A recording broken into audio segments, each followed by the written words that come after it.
로켓그로스 판매자의 90% 이상은 이 세 가지 문제를 겪고 있습니다. 이걸 해결하려면 제가 알려드리는 가이드라인에 맞춰서 소싱을 해야 하고, 마진율과 광고 효율이 낮을 때는 해서 이거를 해야 합니다.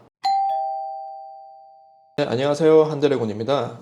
여러분들 로켓크로스 하시고 계시죠? 혹시 지금부터 제가 말하는 문제를 겪고 있지는 않은지 확인 한번 해보세요. 첫째, 어떤 제품을 소싱해야 할지 모르겠다. 둘째, 마진율이 너무 낮아서 남는 게 없다. 셋째, 쿠팡 광고 효율이 너무 낮다. 이 중에서 하나라도 고민이시라면 이 영상을 끝까지 보시길 바랍니다. 사실 이게 가장 어렵죠. 어떤 걸 소싱하더라도 나보다 훨씬 싸게 파는 판매자가 있고, 심지어 리뷰도 몇천 개씩 있는데 과연 내가 소싱한 게 잘 팔릴 수 있을까? 너무 고민이 되실 거예요. 먼저 1688에서 소싱한다면 쿠팡에 없는 상품을 소싱해야겠다는 생각 자체를 일단 내려놓으셔야 됩니다. 여러분들이 초보 단계에서 소싱하는 제품들은 무조건 이미 쿠팡에서 잘 팔고 있는 사람들이 있습니다. 여러분들이 해야 할 건 세 가지입니다. 먼저 이번 소싱에 실패하더라도 피해를 최소화하셔야 돼요.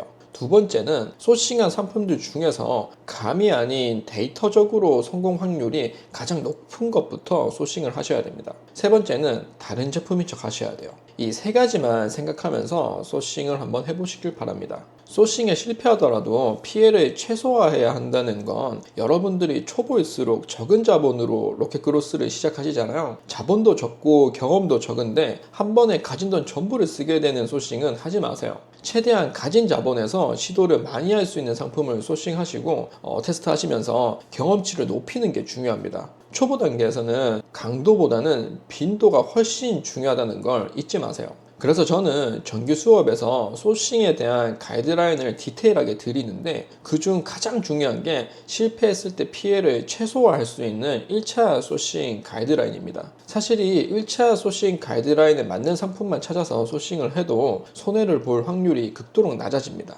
유튜브에서 1차 가이드라인을 자세히 말씀드릴 수는 없으니까 한 가지 팁을 드리면은, 판매가 대비 제품의 원가율이 30% 이하로 떨어지는 것부터 먼저 소싱을 해서 테스트해 보시길 바랍니다. 정규 수업에서는 1차 가이드라인으로 실패를 했을 때 손실을 최대한 낮춰드리고, 2차, 3차, 4차 가이드라인으로 성공 확률을 비약적으로 높여드려요. 여기서 2차 가이드라인의 핵심인데, 2차 가이드라인에서 보는 지표가 13개 정도가 있습니다. 이 13개 지표에서 전부 좋은 데이터를 가진 상품을 소싱하게 되면 묻고 따지지 말고 바로 중국에서 수입해서 팔아보면 되는 구조예요. 그런데 이 13개 지표 전체가 다 좋으면 좋겠지만, 많은 상품들이 어떤 지표는 좋은데 어떤 지표는 안 좋을 수 있잖아요. 그래서 제가 어떻게 말씀드리냐면은, 제품을 쭉 소싱해 놓고 가이드라인에 맞는 지표를 다 넣어요. 그리고 나서 지표가 상대적으로 좋은 것들부터 소싱을 해서 테스트를 진행하는 거죠. 즉, 한정적인 자본 안에서 우선순위를 정해서 소싱을 하고 테스트를 한다는 개념입니다. 아무런 기준 없이 소싱하는 것보다 훨씬 성공 확률은 높으면서 카테고리별로 어떤 지표를 더 중요하게 봐야 하는지 여러분 스스로 깨우칠 수 있게 됩니다. 이렇게 데이터를 기준으로 소싱한 다음에는 대표 이미지와 상세 페이지를 최대한 다른 제품인 척 꾸며야 합니다. 이게 예전에 네이버 위탁 판매부터 하신 분들은 너무 당연하게 받아들이는 부분인데, 누구나 소싱할 수 있는 곳에서 소싱을 하게 되면 꼭 거쳐야 하는 테스트 플로우가 있습니다. 이 플로우는 초기 단계, 중기 단계, 완성 단계로 나눠져요. 테스트 초기 단계는 기존 1688이나 도매업체가 제공하는 이미지에 직접 촬영한 몇 개의 사진을 더해서 최대한 다른 제품처럼 보이게 대표 이미지와 상세 페이지를 만들어 판매해야 합니다. 이때 상세 페이지 기획은 GPT 등을 활용해서 간단하게 해주시면 돼요. 테스트 중기 단계는 소량 재고 테스트에서는 잘 팔리고 광고 효율도 좋았는데, 대량 발주까지 가기에는 아직 데이터가 부족한 시점이라고 보시면 돼요. 이때 초기 테스트 상태보다 리뷰 작업도 더 하고 자료 조사도 더 한 다음에 상세 페이지를 한 번 더 디벨롭해서 전환율을 높여줍니다. 마지막 완성 단계는 초기 테스트, 중기 테스트까지 완료되어서 대량 발주를 염두에 두고 있는 상태입니다. 이 시점의 상품은 로고 패키징 작업을 하고 실제 구매 리뷰를 보면서 기존 제품이 가진 문제점을 보완하거나 나만 팔 수 있는 상품으로 만들기 위해 약간의 OEM을 진행합니다. 그리고 상세 페이지는 이제 소구점을 극대화할 수 있도록 실력 좋은 작가님을 섭외해서 진짜 브랜드 제품처럼 만들어야 돼요.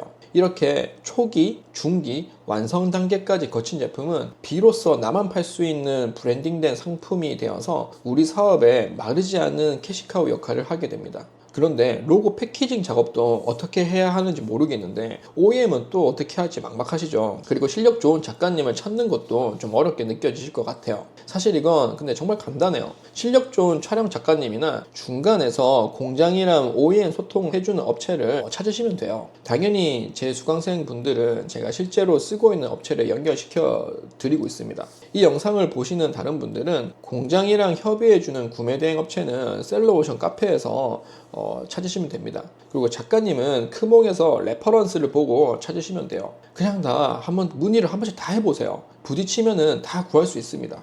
여기까지가 소싱에 대한 이야기였고, 처음에 말한 쿠팡 판매 현실 두 번째가 마진율이 너무 낮은 것, 세 번째가 쿠팡 광고 효율이 낮은 부분이죠. 이 두 가지는 연결되어 있다고 보시면 됩니다. 광고 효율이 안 좋으니까 마진율도 안 좋은 거겠죠? 먼저 마진율이 낮다는 부분에서 무조건 아셔야 할 게 있습니다. 신규 제품 소싱과 테스트가 계속되는 단계에서는 내 상품의 전체 마진율이 낮을 수밖에 없어요. 만약 상품 5개를 동시에 소싱해서 테스트한다고 하면은 이 중에서 잘 되는 상품이 있고 안 되는 상품이 있을 거잖아요. 그런 잘 되는 상품은 돈을 벌어다 줄 테고 안 되는 상품은 마이너스가 될 수도 있어요. 그러니까 잘 되는 상품이 안 되는 상품의 손실을 메우는 구조인 거죠. 그리고 테스트 초기에는 광고 효율화 작업도 되지 않았고, 가장 중요한 건 구매 대행 업체를 빼고 직접 수입하면서 대량 발주를 통한 원가 절감도 하지 않았기 때문에 마진율이 낮을 수밖에 없습니다. 이러한 과정을 모르니까 보통 초기 단계에 계신 초보분들이 로켓크로스 아무리 해도 안 남더라 하면서 포기하시는 거죠. 그럼 언제 마진율이 좋아져서 내 주머니에 돈이 들어오냐면, 신규 제품 소싱은 거의 하지 않으면서 자리 잡은 제품만 남아있고, 이렇게 자리 잡은 제품들은 구매 대행 업체를 안 쓰고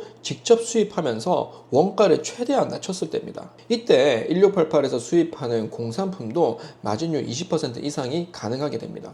그러니까 매출 1억에 2천만 원 이상 남는 구조가 되는 거죠. 직접 수입하는 방식도 한 번만 제대로 배워두면 굉장히 간단합니다. 어렵지가 않아요. 이러한 과정을 거쳐서 대량 발주한 주력 상품이 생기면 내 창고에 여유 재고가 있을 거잖아요. 그럼 이 재고를 가지고 자연스럽게 스마트 스토어로 플랫폼을 확장하시면 수익은 1.5배에서 2배로 커집니다. 무엇보다 좋은 건 스마트 스토어는 정산이 1일 정산이기 때문에 작은 흐름이 상당히 개선돼요. 네이버는 지금 시점에서 굉장히 심플하게 테스트하고 돈을 벌 수 있는 방법이 있어요. 이렇게 네이버까지 확장하게 되면 내 사업의 전체 마진율이 한 번 더 개선되는 거죠. 쿠팡 광고는 제품마다 적합한 광고 방식을 다르게 가져가야 효율적인 운영이 가능해요. 그러니까 모든 상품을 매출 최적화 광고로만 돌려서는 안 되고, 어떤 상품은 수동 광고, 어떤 상품은 AI 광고, 어떤 상품은 매출 최적화 광고, 이렇게 각 제품의 광고 데이터를 보고 다 다르게 세팅을 해줘야 됩니다. 그리고 쿠팡에서 유일한 CPM 광고인 브랜드 광고도 돌렸을 때 효율이 나는 키워드가 따로 있어요. 그냥 아무 제품에 아무 키워드만 돌린다고 효율이 나는 게 아닙니다.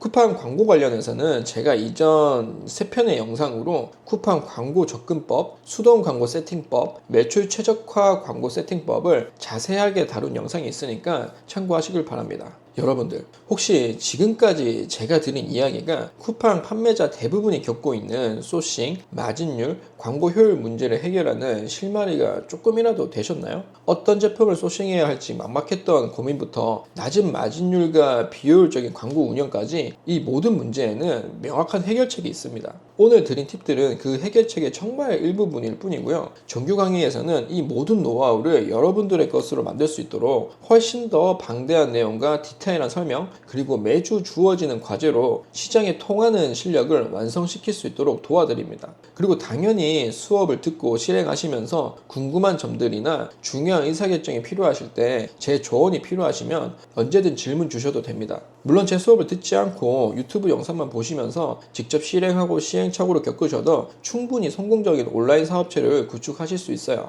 다만 혼자서 하시기 어렵거나 수많은 시행착오로 허비될 시간과 돈이 아까우신 분들은 제 강의를 들으시면 훨씬 효율적으로 앞서가실 수 있을 것이라고 저는 확신합니다. 제 강의에서는 실제로 제가 하고 있는 소싱법, 쿠팡과 네이버의 내부 플랫폼 광고, 퍼포먼스 마케팅과 같은 외부 광고 등 제가 경험하고 성공시킨 모든 과정을 아낌없이 다 알려드립니다. 심지어 제가 직접 사용하고 있는 협력업체 정보까지 다 드리고 있어요. 제 강의에 관심이 있거나 궁금하신 분들은 이 영상의 첫 번째 댓글에 있는 링크를 클릭하시면 보다 자세한 일정이나 커리큘럼 등을 확인할 수 있으니까 참고 부탁드립니다. 네, 그럼 오늘도 영상 시청해 주셔서 감사합니다.